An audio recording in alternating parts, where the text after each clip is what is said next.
दोस्तों एआई तो आपने अब तक कई सारे देखे होंगे, कई इमेज जनरेटिंग वाले देखे होंगे, वीडियो जनरेटिंग वाले देखे होंगे और कई सारी मतलब वीडियो एडिटिंग ऐप्स के अंदर भी एआई का यूज़ किया जा रहा है। आपके मोबाइल के कैमरा के अंदर भी एआई हो सकता है, लेकिन इस तरीके का एआई ना आपने देखा होगा ना सुना होगा, जो कि टेक्निकल यूनिवर्सिटी ऑफ डेनमार्क ने क्रिएट किया है, जो है डेथ कैलकुलेटर, जो लोगों की लाइफ स्पैन के बारे में बताएगा कि भैया आप कितना और जी सकते हो। मतलब इस तरीके के एआई को अब देखना बचा था। मतलब इन बेशर्मों की बेशर्मी ये देखो, उसकी एक्यूरेसी भी बता रहे हैं कि भैया 78% तक एक्यूरेट है। हमने 2008 से लेकर 2022 का डेटा इसमें फीड करने के बाद में जो इससे एक्यूरेसी निकाली है वो करीबन 78% की है, जिसमें जो एल्गोरिथम का यूज़ किया है लाइफ टू वेक यूज़ किया गया है और वो बता देती है कि भैया आप कितना और जी सकते हो। मतलब इस तरीके की भी एआई की क्या ज़रूरत थी। दोस्तों आपको पता है फोर्ड ने एक कॉन्सेप्ट कार भी निकाली थी जिसका नाम द न्यूक्लियन था, जो कि डेवलप की गई थी 1957 के वक्त में, और 1950 से लेकर 1960 तक इन्होंने इसके ऊपर अच्छे से काम किया था। ये दरअसल इसके पीछे की साइड पर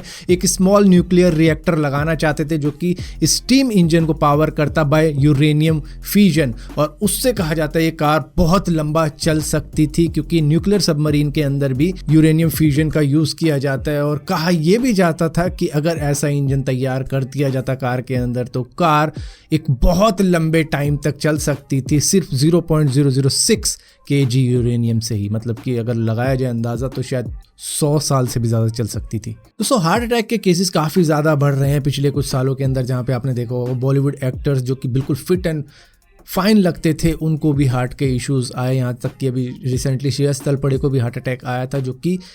किसी तरीके से रिवाइव कर लिए गए, जान बचा ली गई, क्योंकि उनका हार्ट रुक गया था कुछ मिनट के लिए। उसके बाद भी डॉक्टरों ने उनकी जान बचा ली। अब इंदौर की एक लड़की का केस सामने आया जो कि सिर्फ 17 साल की थी, उस तक को हार्ट अटैक आ गया और उसकी जान चली गई डिनर करने के बाद ही। यहाँ पर बताया जा रहा है रिसर्च के अंदर कि पिछले 6 महीनों का अगर डेटा देखा जाए तो गुजरात के अंदर 11 से 25 साल की एज में रहने वाले बच्चों को, जिनमें से करीबन 1052 को हार्ट अटैक आ चुका है, जो कि काफ़ी बड़ा केस है। मतलब इस छोटी सी एज के अंदर ही। और ज़्यादातर ऐसा ही होता है कि मतलब नाइट के वक्त में जैसे डिनर हो जाता है उसके बाद में कई सारे लोगों को इशू आ जाते हैं, तो उसके लिए बताया जाता है कि भाई अगर आप थोड़ा पानी पी के सोओगे तो हो सकता है बीच में आप लू के लिए उठ जाओ, पेशाब करने के लिए उठ जाओ, लेकिन फिर भी ये अच्छा रहता है आपके हार्ट के लिए, क्योंकि अगर पानी बॉडी के अंदर रहेगा तो आपका ब्लड प्रेशर उतना ज़्यादा फ्लक्चुएट नहीं करने वाला जितना विदाउट वाटर कर जाएगा। दोस्तों दुनिया की ओल्डेस्ट लिविंग ट्री यूएस के कैलिफोर्निया के अंदर पाई जाती है, जो कि ये है, इसको ग्रेट ब्रिस्टन केन पाइन कहा जाता है और इसी के साथ साथ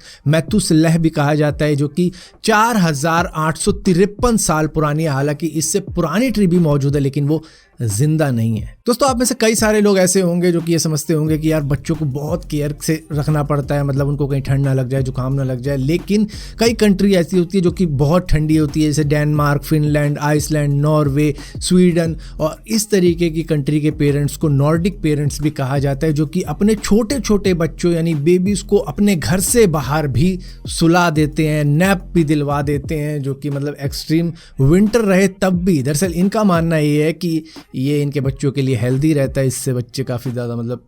तगड़े रहते हैं, मतलब ऐसे कमज़ोर बच्चे नहीं होते कि ज़रा सी ठंड लगी जुकाम हो गया, तो इसलिए ये उनको बाहर सुला भी देते हैं। ऐसा नहीं कि मतलब नंगा ही सुला दिया, कपड़े वपड़े ढक के सुलाते हैं, लेकिन इनको ऐसा लगता है कि इससे बच्चा तंदुरुस्त रहेगा और हेल्दी रहेगा इस एक्सट्रीम विंटर के अंदर भी। दोस्तों इस दुनिया के अंदर बहुत से कन्वीनियंस स्टोर होते हैं, लेकिन कुछ इनकन्वीनियंट स्टोर्स भी होते हैं, जैसा कि ये चाइना के अंदर ये क्लिफ से 120 मीटर ऊंचाई पर लटका हुआ है, जो कि शिनुजाइंग नेशनल जियोलॉजिकल पार्क के अंदर मौजूद है। और यहाँ पर भी लोग कुछ एडवेंचर करने के लिए खरीदारी के लिए जाते हैं। इसको दुनिया का सबसे ज़्यादा इनकन्वीनियंट कन्वीनियंस स्टोर कहा जाता है। दोस्तों यूएस का जॉनी किम, जो कि नेवी सील था, नेवी एविएटर था, नेवल फ्लाइट सर्जन था, इतना कुछ होने के बावजूद भी ये एस्ट्रोनॉट बना और ये पहला ऐसा व्यक्ति भी बन सकता है जो कि 1972 के बाद में मून के ऊपर सबसे पहले कदम रखेगा। दोस्तों अगर मैं आपसे पूछूं कि ये कौन सा जानवर है तो शायद आप में से बहुत सारे लोग कहो ये तो रकून है। दरअसल ये रकून नहीं है, ये